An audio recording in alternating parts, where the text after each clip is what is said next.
नमस्कार, मैं हूं नंदिता कुडेशिया और आप देख रहे हैं डीएनपी इंडिया। मंथन में आज हम बात करेंगे कैसे एक साल तक चले कृषि आंदोलन ने इतिहास में कई पहलुओं को जोड़ दिया है। जी हां, गुरु नानक जयंती पर प्रधानमंत्री मोदी ने प्रस्तावित 3 कृषि कानूनों को वापस लेने का फैसला किया, जिसके बाद किसानों को काफी राहत मिली है।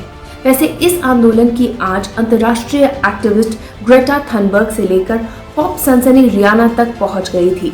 साथ ही इस आंदोलन के दौरान टूल किट और आंदोलन जीवी जैसे शब्द राजनीतिक शब्दकोश में शामिल हुए। भाजपा की ये थ्योरी थी कि ये तो 2.5 प्रदेश का आंदोलन है, इस पर ध्यान ना दिया जाए। लेकिन अब भाजपा की धारणा बदल गई है। किसानों ने बीजेपी का भ्रम तोड़ दिया है। केंद्र और बीजेपी सरकार लगातार ये रट लगाए हुए थे कि ये सिर्फ पश्चिमी उत्तर प्रदेश, पंजाब और हरियाणा में ही सीमित है। कई बार केंद्रीय मंत्रियों ने ये बात खुलकर कही भी। जब आखिरी बार किसानों और सरकार के बीच संवाद हुआ और बात नहीं बनी, तभी से आंदोलन को आगे बढ़ाने की तैयारियां शुरू हो गई थी। देश में अलग अलग जगहों पर किसान महापंचायतों का आरंभ हो गया।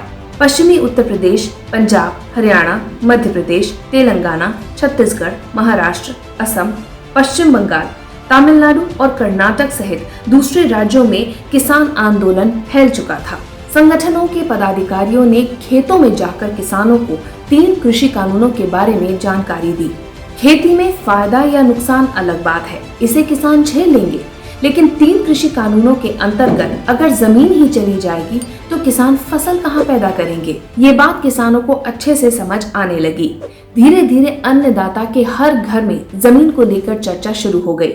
जमीन चली जाएगी तो सब कुछ चला जाएगा, और इसी बात ने किसान आंदोलन को अंदर ही अंदर और मजबूत करना शुरू कर दिया। प्रधानमंत्री मोदी ने इसे आजादी के बाद किसानों को किसानी से एक नई आजादी देने वाला कानून बताया था।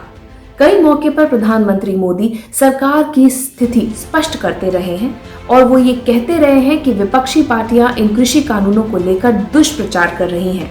प्रधानमंत्री ने कहा कि किसानों को एमएसपी का फायदा नहीं मिलेगा, ये बात गलत है। उन्होंने बिहार चुनाव के दौरान कहा, जो लोग दशकों तक देश में शासन करते रहे हैं, सत्ता में रहे हैं, देश पर राज किया है, वो लोग किसानों को भ्रमित कर रहे हैं, किसानों से झूठ बोल रहे हैं।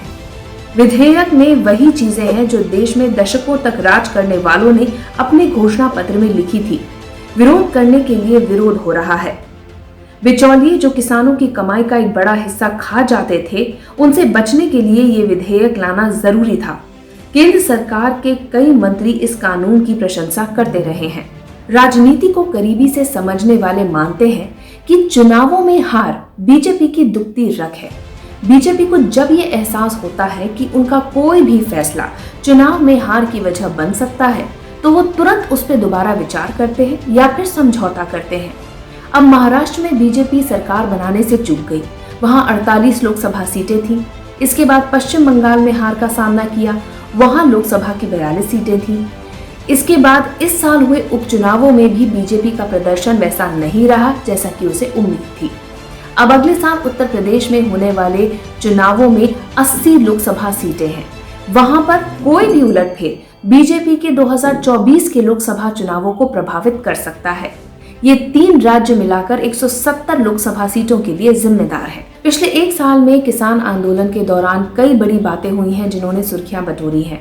आपको याद होगा कि गणतंत्र दिवस के मौके पर जो आंदोलनकारी किसान थे, वो ट्रैक्टर रैली लेकर लाल किले तक पहुंच गए थे।